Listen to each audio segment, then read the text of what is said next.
about starting a business from the comfort of your own home, we have tips to help you manage a successful home-based business. All this and much more on Good Money. Welcome back to Good Money. I'm Tanya Rivero in New York. With the turbulent economy, many Americans are finding new ways to find some stability in the job market. One way to do this is by becoming your own boss. Here to talk to us about how we can start our very own businesses in our homes is Mariana Olszewski, author of Live It, Love It, Earn It. Mariana, welcome back to Good Money. It's great to see you again. Thank you for having me. So you have some tips for folks who want to start a business from home. And the first thing you say is change your ways. Go from being fuzzy to being firm, right?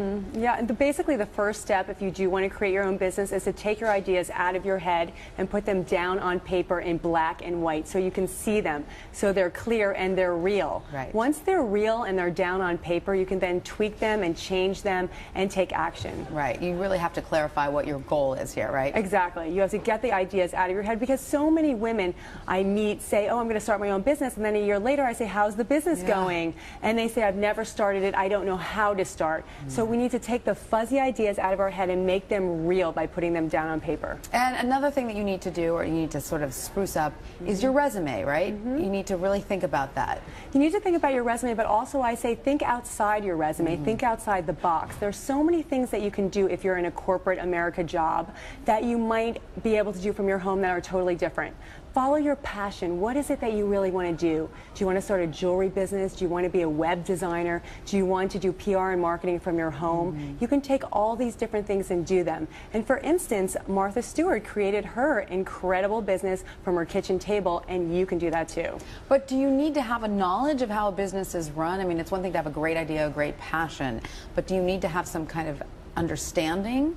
Well, understanding of a business, I always say to do due diligence about what's going on in the industry or the business that you want to do. For instance, if you want to start a jewelry business and you've never really done that, you need to talk to some friends, network, and see how they're doing their business. Get a mentor, get a model, and see how they're doing their business, and then put together a short business plan.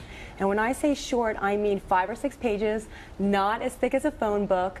And the business plan is so that you know and you're clear about your business idea and your financials. And also if you want to have outside investors or cash. But the main thing a business plan is for you, so that you're clear about your business. And that's a lot of things people don't understand about business plans. It's really for you. That's good to know. Let's say, however, you don't have some overriding passion and you're looking for a business to get into. You say, where are good places to look? Well, right now I would say look at some growing trends and some growing industries. And right now the baby boomers are getting older and elder care services are increasing. So I would say look to see if you can do maybe personal services for elder care.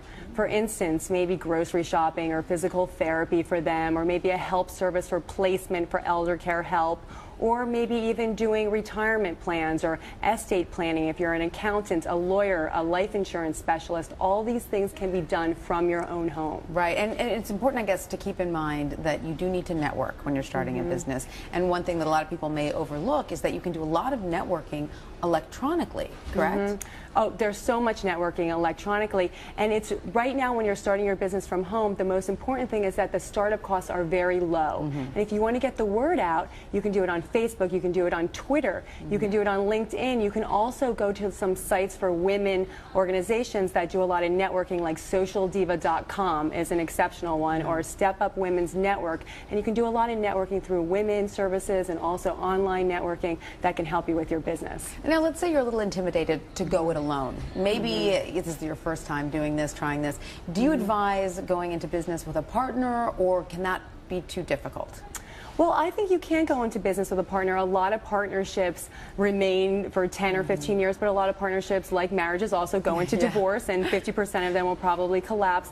But if you do have a partner and you both have the same passion and you both have the same vision for the business, then you can go in it together. If you have two different businesses, you're more likely, there's more likely to be a divorce in the business very soon. I would imagine it depending on the type of person you are, because if you're one of these people who works well alone, go it alone. But if you need someone else there to keep you disciplined, to sort of, you know, that you can check in with and make sure you're doing what you need to do, then a partner might be useful that way. A partner is very useful. When I started my first business, I had a silent partner, which is that I needed money for my business. I didn't have any startup capital, and he gave me the money, and he also gave me direction in what to do, but he wasn't a day-to-day business partner. So there's really... That sounds like the dream partner. The dream partner, right? Gives exactly. you the money and says, do what you want to do. Yeah. So you can have a silent partner, but the most important thing is to have a business plan so that you can tell your partner what you're doing, or if you're asking for money, so that you can show him why you need the money.